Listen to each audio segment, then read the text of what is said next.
Olá, gente, tudo bem? Eu sou o professor Duarte e mais uma vez nós estamos aqui para falar de geografia. Bom, na aula de hoje nós vamos falar sobre a hidrografia mundial, seus conceitos, o que é um rio, o que é um mar, o que é um golfo, o que é uma baía.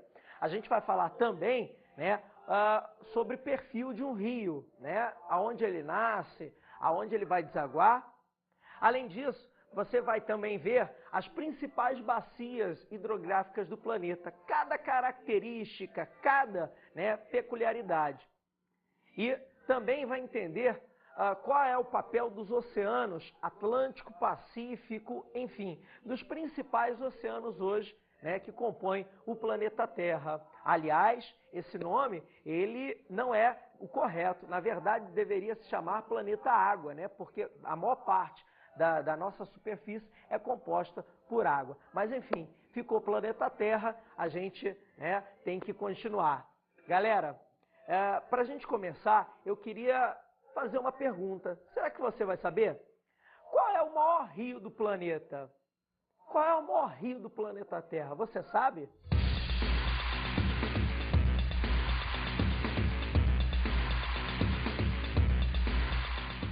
Qual que é o maior rio do mundo? O maior rio do mundo em extensão ou profundidade? Os dois. Nos dois? Em profundidade é o Amazonas, em extensão, agora se me pegou não vou lembrar. Qual que é o maior rio do mundo? Não sei. Tietê? Nunes? Nilo? Entre o Nilo e o Amazonas, mas acho que é o Amazonas, né? Você sabe me dizer qual que é o maior rio do mundo? Não faço ideia. Sabe mesmo? Não sei, o Rio Iguaçu? O maior rio do mundo é o Amazonas. Tá certo disso? Estou certo disso. E você sabe? Não. Quer dar um palpite? Amazonas? Acertou! Bom, causou uma certa dúvida, Qual é o maior rio do mundo? Bom, a pergunta também não foi tão clara assim. Em volume de água ou em extensão? Bom, em ambos os quesitos, a resposta só pode ser o rio Amazonas. Isso gera até uma certa polêmica, ou pelo menos gerava. O maior rio do mundo hoje é o Amazonas, mas até bem pouco tempo atrás, o maior rio do mundo era, em extensão, considerado o rio Nilo. O rio Nilo era o maior em extensão, mas, há alguns anos atrás, descobriu-se que a nascente do Amazonas ela era mais anterior, num espaço anterior ao que se considerava, ou seja, o rio Amazonas ficou maior do que era. Bom, respondida a pergunta, vamos agora a alguns conceitos, o que é um mar, o que é um rio, como ele se forma, como é que isso tudo funciona. Para explicar melhor isso, a gente só pode começar a falar sabendo a história do ciclo hidrológico, De onde vem essa água? O processo começa a partir da evaporação, ou seja, por exemplo, quando a sua mãe coloca uma roupa no varal, dali a 2, 3 horas, aquela roupa secou. Para onde foi aquela água? Aquela água evaporou. A mesma coisa acontece, por exemplo, quando você coloca uma panela com água no fogo. Se você deixar por muito tempo, aquela água vai evaporar a partir do calor. Bom, então a água tem essa propriedade, ela evapora. A partir da evaporação, ela se transforma em gás, ou seja, na sua forma gasosa, e vai parar nas altas camadas da atmosfera, com o nome de vapor d'água. Esse vapor d'água, à medida que sobe, a temperatura esfria, ele vai condensar, saturar e precipitar. Bom, você está vendo aí no esqueminha, como é que a coisa funciona. Evaporação, condensação, saturação, precipitação. Essa água volta em forma de chuva, E essa água da chuva alimenta rios, alimenta lençóis freáticos, que vão acabar desaguando, por exemplo, em oceanos. Essa água acaba parando em oceanos, que também, você tem aí a evaporação. Ou seja, O ciclo hidrológico só funciona a partir, né, da evaporação e do calor do Sol. Daí a necessidade de todos os conjuntos, né, estarem funcionando perfeitamente. Qualquer alteração, por exemplo, na temperatura, né, pode provocar uma mudança brusca no ciclo hidrológico. Bom, vimos aí como é que a água chega, né, até aqui a superfície. É um ciclo que não acaba mais. Se não houvesse esse ciclo, né, nós teríamos um período com a água, provavelmente, e depois, né, ela não seria mais vista no planeta. Graças a Deus existe o ciclo hidrológico. Bom, e o rio? Já que a gente comentou sobre o rio, como é que o rio está dividido? Como é que é a história de um rio? Bom, há um brotamento de água, né, a água aflora, né, do lençol freático vai aflorar na rocha e aí começam as nascentes dos rios. Bom, as nascentes dos rios normalmente estão localizadas em áreas mais altas, né, nas áreas de pico, nas áreas que a gente chama de divisores de água, né. Bom, essa área, ou também chamada de alto curso do rio, ou seja, as nascentes, ela é uma área com grande declividade. Isso faz com que a água desça as nascentes com uma velocidade grande. Normalmente, o que se observa, né, é que o curso do rio nas nascentes, nesse alto curso, nessa região mais alta, é um curso mais retilíneo, né? É um curso onde a água vem com uma velocidade tamanha que ela não consegue desviar para fazer muitas curvas, ou seja, é um curso mais retilíneo do rio. Já quando ela chega no médio e principalmente no baixo curso, junto à sua foz, lembra disso, né? O baixo curso de um rio sempre próximo à foz, a tendência é de que esse rio seja mais, né, curvilíneo, que esse rio seja mais meândrico, né? O que é um rio meândrico? É um rio que apresenta uma boa quantidade de curvas. Isso está relacionado à área mais plana, mais baixa e à diminuição da velocidade, né? A velocidade de transporte da água é menor devido à menor declividade, né? O terreno mais plano, a água vai mais devagar, né? Vai fazendo mais curvas. E outra diferença também entre o baixo curso próximo à foz e o alto curso de um rio, né? O alto curso sempre apresenta sedimentos mais grosseiros, né? Você vê, por exemplo, em cachoeira, aquelas pedras enormes, sedimentos mais grossos. Quando você vai para o baixo curso, próximo à foz, né, você encontra aquela areia já, aquele pedacinho de pedra pequenininho, né, já bastante trabalhado pela água dos rios. Ou seja, baixo curso e alto curso têm diferenças, né? E tem a foz, que é o encontro do rio com o oceano. Bom, a foz de um rio pode ser de duas formas, em delta ou em estuário. A foz em delta é aquela que apresenta vários canais, por exemplo, a foz do rio Mississippi. Além disso, você tem a foz em estuário, é aquela que o rio deságua num só canal no oceano, tá? Por exemplo, o Rio do Prata, né? Lá na Argentina, entre a Argentina e o Uruguai, é um exemplo de rio que tem foz em estuário, ou seja, deságua num único canal. Bom, falamos de rio, de estrutura de rio, agora vamos falar de oceano, mar. Lácio, mas o que é isso? Oceano, mar, golfo, baía? Bom, isso é parte de uma única estrutura.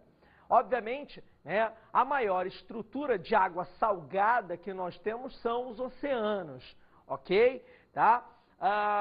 Nós temos alguns oceanos importantes, né? O Atlântico, o Pacífico, enfim. A gente vai ver daqui a pouquinho, né?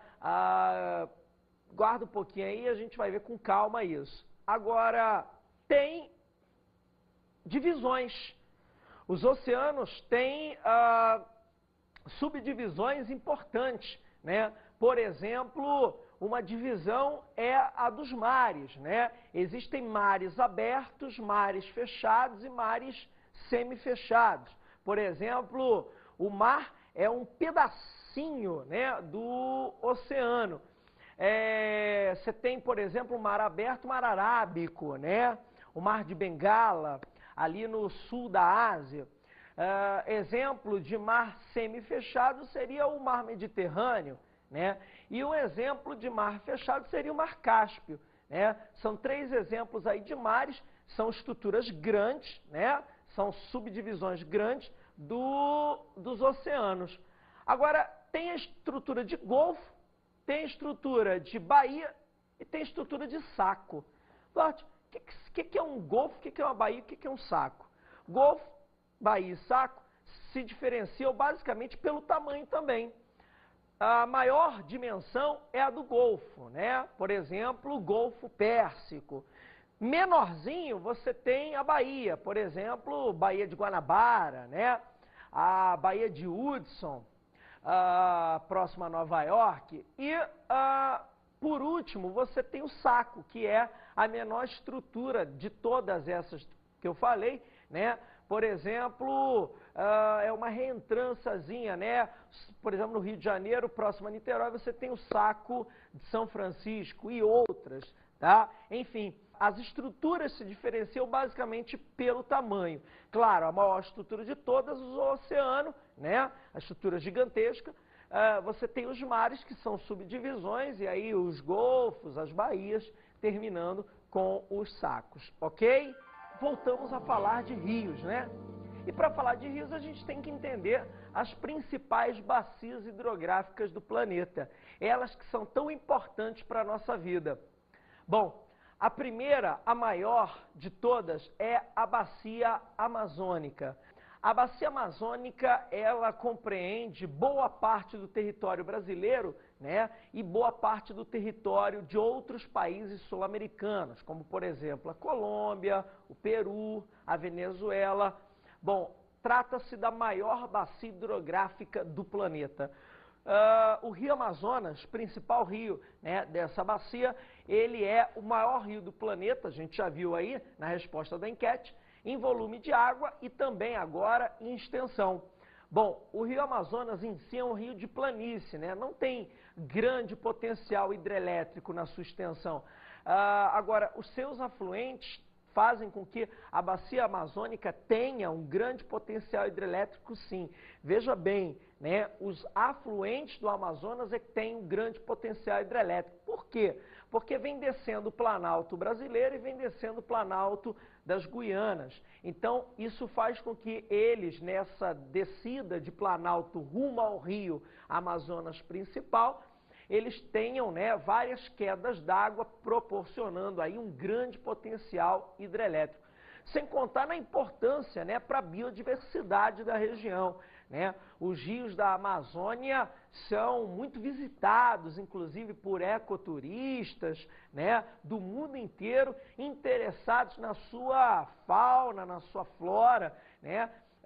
Principalmente na quantidade de peixes, né? A maior quantidade de peixes por metro quadrado do planeta é registrado na Amazônia, em alguns rios da Amazônia, que são extremamente ricos aí, não só em quantidade de peixes, mas principalmente na diversidade. Sem contar na importância também estratégica, né, da bacia. Ela está localizada próxima à linha do Equador, né?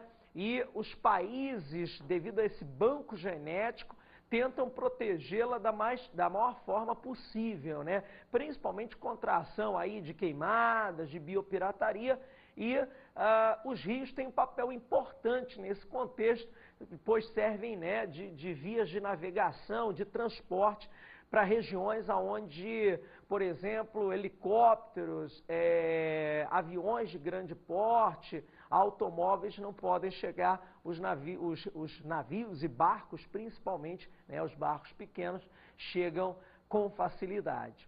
As bacias africanas são também de extrema importância a nível mundial hidrográfico. Bom, são compostas por vários rios, sendo que 2 têm grande destaque.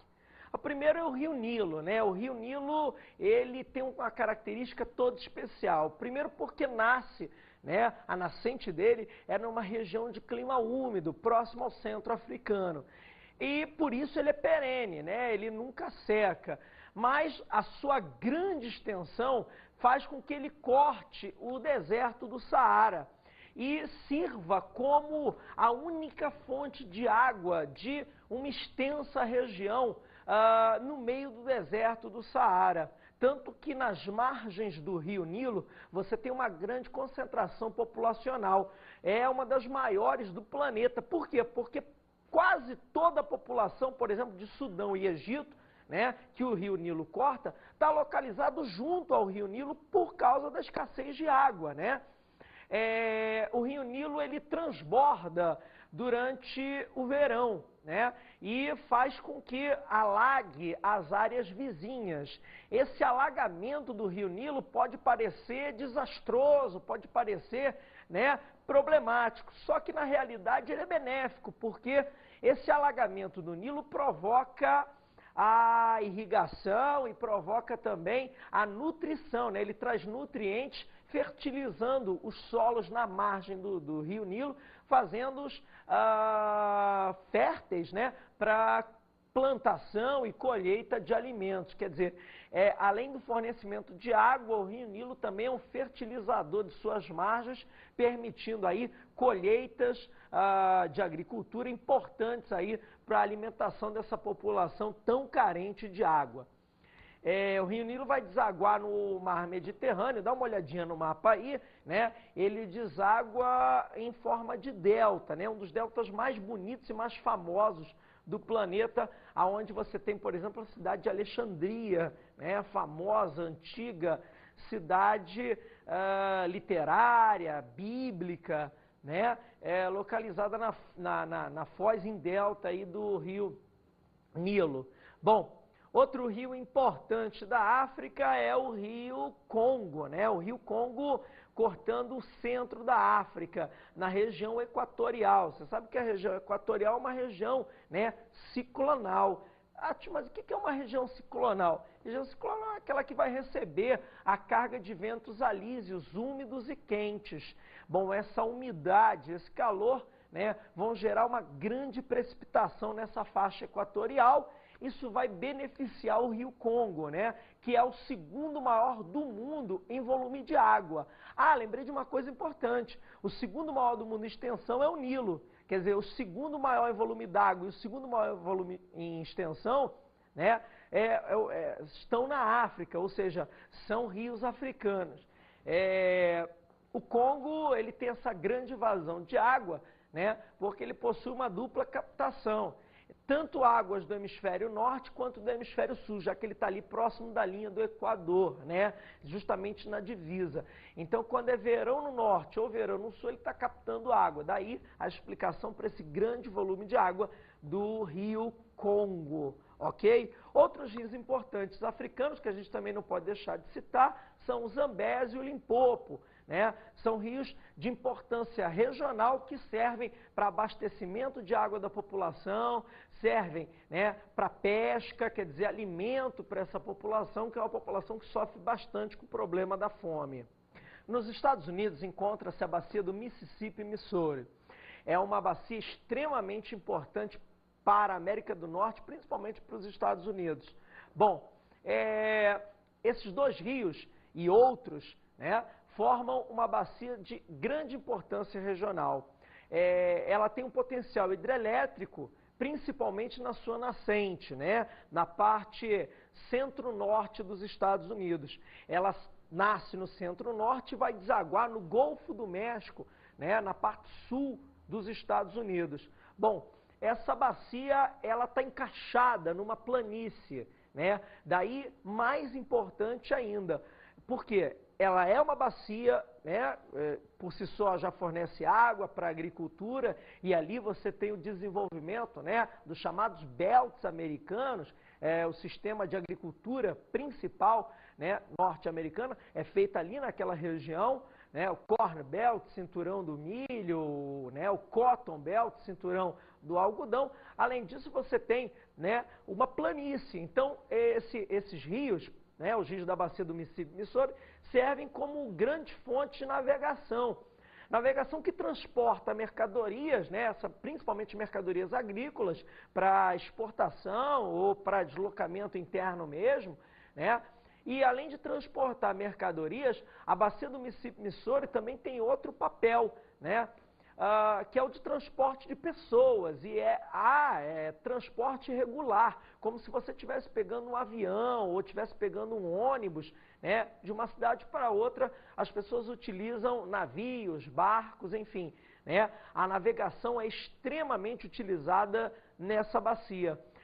A bacia do Mississippi Missouri vai desaguar no Golfo do México, como eu já falei, em forma de delta, né? É um delta também bastante apreciado, bastante bonito.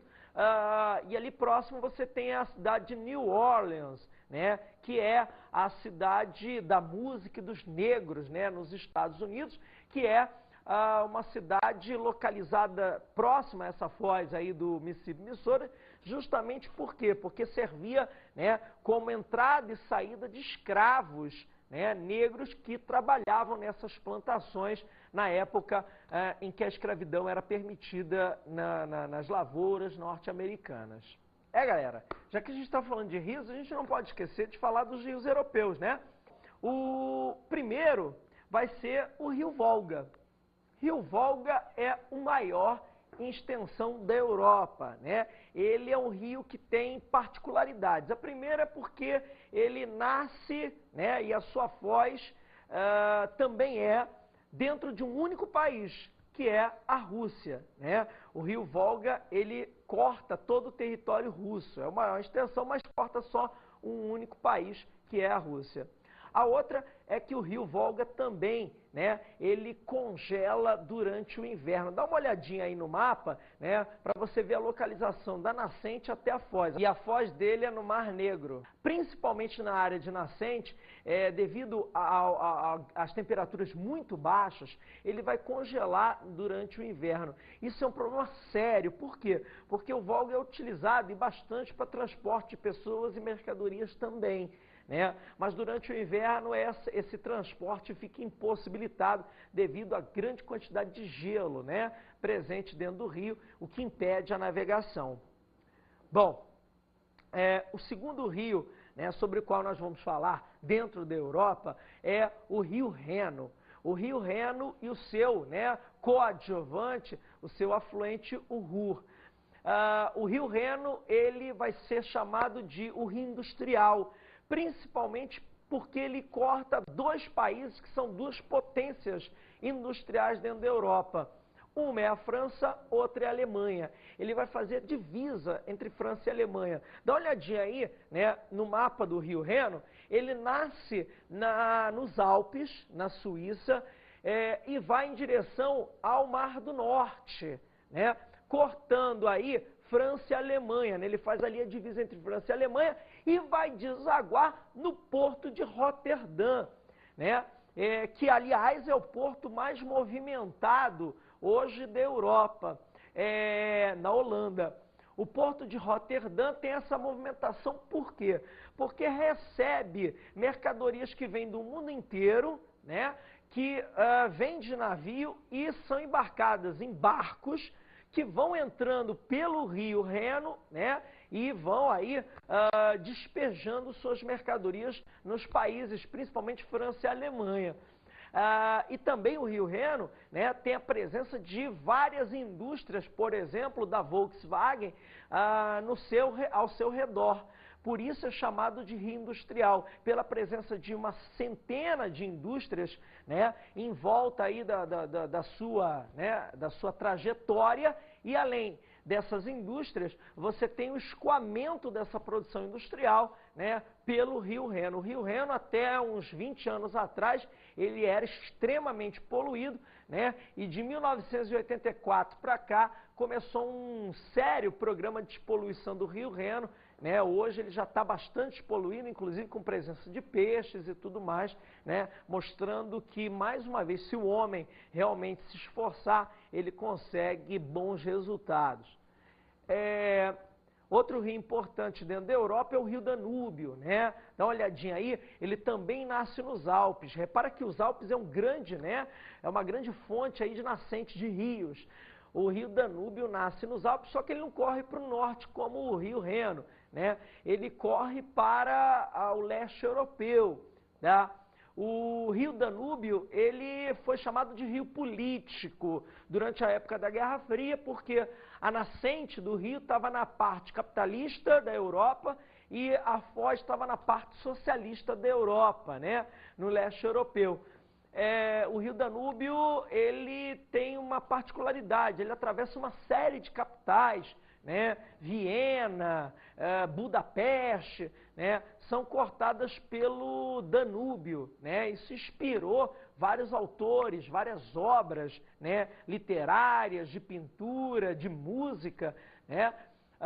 Em volta aí do rio Danúbio, tá? E hoje ele é bastante utilizado para o turismo. Você pode fazer uma tour pelo Danúbio, né?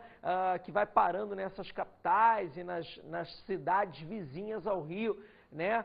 Que tem bastante importância dentro da economia regional desses países. Uma outra bacia importante é a bacia do rio Pó. O rio Pó, ele corta o norte da Itália, né? A região mais industrializada da Itália. O rio Pó, ele nasce também nos Alpes, né? E vai desaguar próximo a Veneza, no norte da Itália, pegando toda a região industrial, né? Que se localiza principalmente em volta de duas cidades, Turim e Milão, né? Então aquela região do Pó, na Itália, é uma região bastante industrializada, em contraste até com o sul italiano, que é uma região bastante agrícola e relativamente atrasada. O norte não, né? Isso se deve muito ao rio Pó e à facilidade de obtenção de água por parte desse rio. E para terminar os rios europeus, a gente não pode deixar de falar do Tâmisa, né? O caso do Tâmisa. O Tâmisa é o principal rio, né? Inglês. Ele corta a cidade de Londres e serviu aí no processo, né, inicial de Revolução Industrial. O rio Tâmisa durante várias décadas permaneceu sujo, imundo, né, podre, sem qualquer perspectiva de vida. E a partir dos anos 60 os ingleses entraram numa campanha séria para reverter esse quadro e nos anos 90, 30 anos depois, eles conseguiram um resultado tão esperado, né? Hoje o Tâmisa, por exemplo, é utilizado para banho durante o verão, né? Por pessoas na cidade de Londres. O Tâmisa é utilizado para pesca, enfim, é mais uma demonstração de que o ser humano pode, né, conseguir reverter quadros ameaçadores para a sua própria sobrevivência. Bom, para terminar essa história de rios e suas bacias importantes, nós vamos falar dos rios chineses e da importância do Ganges, lá na Ásia. São dois rios de grande importância na China, o Yangtze-Kiang, que é o rio azul, e o Huanghe, que é o rio amarelo. Os dois, né, nascem na área oeste da China e desaguam na parte leste. São de extrema importância, principalmente no centro da China, devido ao seu potencial hidrelétrico, já que nascem numa região mais alta e vão provocando quedas d'água, tanto que a China está construindo a gigante, né, represa aí de Três Gargantas, que está prevista aí para ser inaugurada em 2009, né, vai ser a maior represa hidrelétrica do planeta, no Rio Azul, nesse Yangtze-Kiang. Além disso, tem uma importância de abastecimento, né, de água para a população e para a irrigação, né, irrigação agrícola, ok? O Ganges, ele é um rio basicamente indiano, né? Ele corta a Índia e a grande peculiaridade do rio Ganges é ser um rio religioso, né? É um rio bastante ligado à religião hindu. Os hinduístas acreditam que só conseguem se purificar, né, se livrar dos pecados, das coisas ruins, tomando banho no Ganges, tá? Essa é a grande característica dele. E a outra é que a foz também é em delta, né? Fica em Bangladesh, um outro paísinho ali da região, e essa foz é uma das regiões mais habitadas do planeta, né? Um verdadeiro formigueiro humano, tá? Na foz aí do rio Ganges, em Bangladesh. Falamos de rios. Agora vamos para os oceanos. O primeiro grande oceano a ser analisado é o Oceano Atlântico, né? Dá uma olhadinha aí no mapa, repara que ele, né, vai de um polo a outro, separando continentes. Por exemplo, ele separa o continente americano, né, da África e da Europa. Aliás, por falar nisso, o Oceano Atlântico era o grande mar tenebroso, né, dos europeus, na época das grandes navegações, o grande mar a ser desvendado. Ele teve essa importância, né, durante a época das grandes navegações e vai ser o principal oceano, né, durante vários séculos, já que grande parte da economia mundial estava localizada entre a Europa e os Estados Unidos, a Europa e as Américas, enfim, né, os europeus e a colonização do Novo Mundo aglutinavam, né, a concentração econômica, a troca de mercadorias, as relações comerciais estavam muito ligadas ao Atlântico, ainda estão, só que surgiu um novo oceano comercial. Esse oceano é o maior de todos em extensão, que é o Oceano Pacífico. E essa mudança, esse novo papel do Oceano Pacífico, se dá muito devido ao crescimento das economias da Ásia, principalmente Japão e China, né? Japão, China e complementando aí os tigres asiáticos. Esse conjunto, junto aos Estados Unidos, né, que fica do outro lado do Pacífico, faz com que o Oceano Pacífico venha recebendo aí várias rotas comerciais, tanto a nível de mares, né, rotas marítimas, quanto aéreas, né. O Oceano Pacífico acabou nos últimos 30, 40 anos aglutinando boa parte das rotas comerciais, isso muito decorrente aí do crescimento das economias asiáticas e o comércio que se faz, principalmente com os Estados Unidos, grande mercado consumidor do planeta. A gente agora vai falar sobre o Oceano Índico. Ele é o menor dos grandes oceanos. O Oceano Índico ele está localizado entre 3 continentes, África, Ásia e Oceania. Bom, a grande particularidade dele é a travessia, né, de navios petroleiros por causa do Oriente Médio. Grande parte do petróleo que sai do Oriente Médio atravessa o Oceano Índico, então ele é de extrema importância com relação a isso. E para terminar essa história de oceanos, falar do Oceano Glacial Ártico, né, que comercialmente ele não tem muita importância. Você deve saber por quê. Ele é congelado, né? Grande parte do Oceano Glacial Ártico está sob forma de gelo devido às baixíssimas temperaturas localizadas próximas ao Polo Norte. Ok? Legal? Beleza? Não é só coisa boa que a gente tem para falar. Infelizmente, há sérios impactos ambientais em recursos hídricos, principalmente em rios e oceanos. Bom, nós temos aí graves problemas relacionados a agrotóxicos, né? A utilização de agrotóxicos acaba sendo maciça e isso acaba provocando a contaminação através da água da chuva que leva esses agrotóxicos, né, junto ao lençol freático e acaba contaminando rios e também oceanos, né? Há sérios rios comprometidos com uma carga muito acima do permitido de agrotóxicos. Outra forma de contaminação, né, tanto de rios quanto de oceanos, é o despejo de resíduos industriais e residenciais, também bastante comprometedor, né, junto ao meio ambiente. Várias espécies de animais e vegetais sofrendo com esse despejo, né, inescrupuloso aí de dejetos, tanto de indústrias quanto residenciais. Uma solução seria, por exemplo, a construção, né, de estações de tratamento para tratar esses resíduos que vão ser despejados em rios e oceanos. Uma solução para o caso dos agrotóxicos seria a utilização, né, de produtos cada vez mais orgânicos, né, ou então a substituição por agentes biológicos que fariam o papel, né, desses agrotóxicos.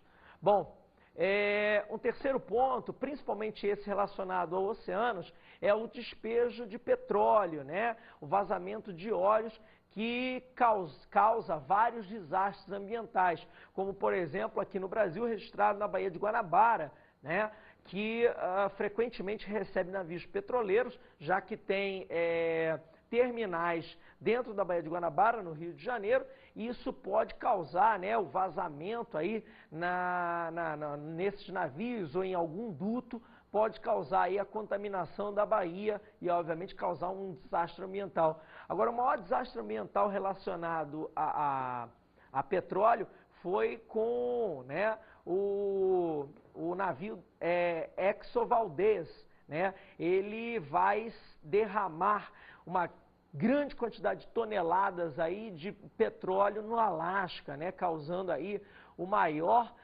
desastre ambiental da história, ok? E agora, para refletir, como viveremos no futuro com cada vez menos água? Reflita um pouco sobre isso. Gente, vamos agora às dicas de estudo.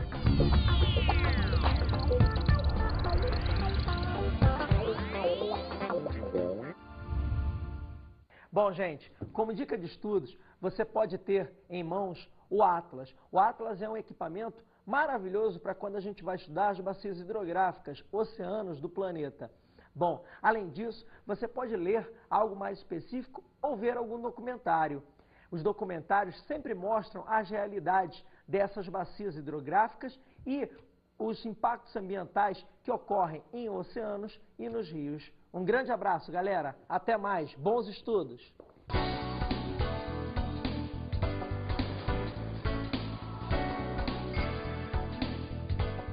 Na aula de hoje estudamos a hidrografia mundial.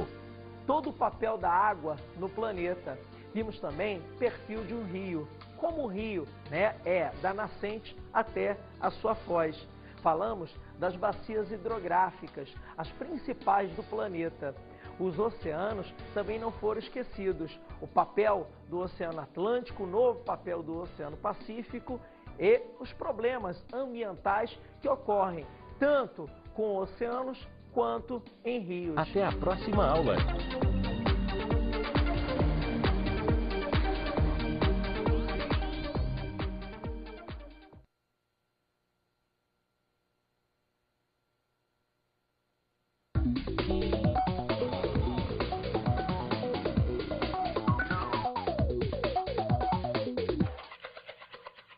Alô, amigo professor, tudo bem?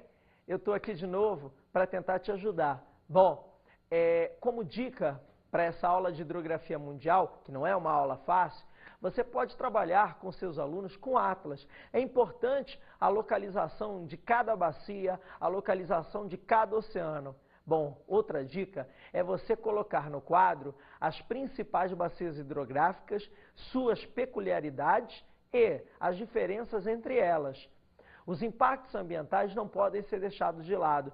Tente, por exemplo, né, levar seus alunos a alguma estação de tratamento de água, enfim, né, a algum aspecto que mostre sobre a hidrografia e os impactos ambientais que caem sobre ela. Um grande abraço do professor Duarte. Não se esqueça, geografia é vida e a vida tem que ser vivida. Um grande abraço, fiquem com Deus. Geografia. Bom, na aula de hoje nós vamos falar sobre a hidrografia mundial, seus conceitos, o que é um rio, o que é um mar, o que é um golfo, o que é uma baía. A gente vai falar também, né, sobre perfil de um rio, né, aonde ele nasce, aonde ele vai desaguar.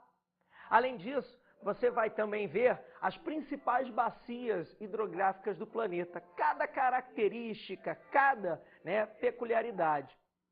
E também vai entender qual é o papel dos oceanos Atlântico, Pacífico, enfim, dos principais oceanos hoje, né, que compõem o planeta Terra. Aliás, esse nome, ele não é o correto. Na verdade, deveria se chamar planeta Água, né, porque a maior parte da nossa superfície é composta por água. Mas, enfim, ficou planeta Terra, a gente, né, tem que continuar. Galera, para a gente começar, eu queria fazer uma pergunta. Será que você vai saber? Qual é o maior rio do planeta? Qual é o maior rio do planeta Terra? Você sabe?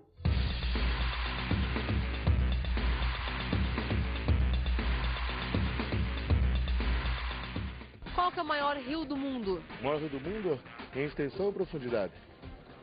Os dois. Nos dois? Em profundidade é o Amazonas, em extensão, agora sim pegou, não vou lembrar. Qual que é o maior rio do mundo? Não sei. Tietê? Nunes? Nilo?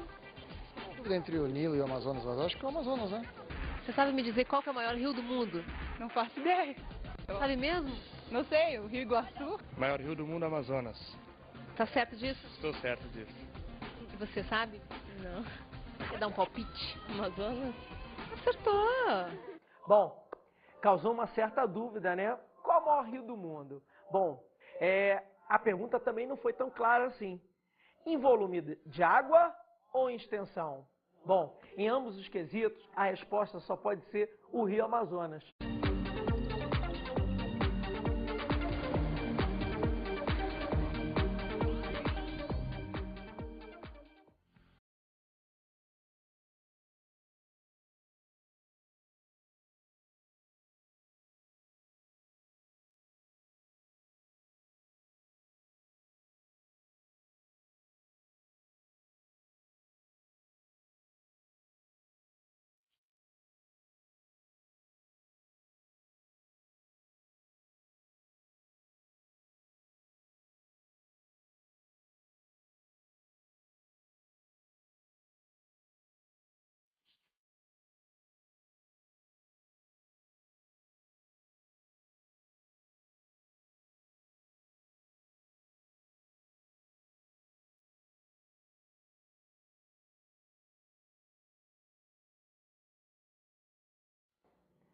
Olá, gente, tudo bem? Eu sou o professor Duarte e mais uma vez nós estamos aqui para falar de... Isso gera até uma certa polêmica, ou pelo menos gerava. O maior rio do mundo hoje é o Amazonas, mas até bem pouco tempo atrás o maior rio do mundo era, em extensão, considerado o Rio Nilo. O Rio Nilo era o maior em extensão, mas há alguns anos atrás descobriu-se que a nascente do Amazonas ela era mais anterior, né, num espaço anterior ao que se considerava, ou seja, o Rio Amazonas ficou maior do que era. Bom, respondida a pergunta, vamos agora a alguns conceitos, né? O que é um mar, o que é um rio, como ele se forma, como é que isso tudo funciona? Para explicar melhor isso, a gente só pode começar a falar sabendo a história do ciclo hidrológico, né? De onde vem essa água? O processo começa a partir da evaporação. Ou seja, por exemplo, quando a sua mãe coloca uma roupa no varal, dali a 2, 3 horas, aquela roupa secou. Para onde foi aquela água? Aquela água evaporou. A mesma coisa acontece, por exemplo, quando você coloca uma panela com água no fogo. Se você deixar por muito tempo, aquela água vai evaporar a partir do calor. Bom, então a água tem essa propriedade, ela evapora. A partir da evaporação, ela se transforma, né, em gás, ou seja, na sua forma gasosa, e vai parar nas altas camadas da atmosfera, né, com o nome de vapor d'água. Esse vapor d'água, né, à medida que sobe, a temperatura esfria, ele vai condensar, saturar e precipitar. Bom, você está vendo aí no esqueminha, né, como é que a coisa funciona. Evaporação, condensação, saturação, precipitação. Essa água volta em forma de chuva, né? E essa água da chuva alimenta rios, alimenta lençóis freáticos, né, que vão acabar desaguando, por exemplo,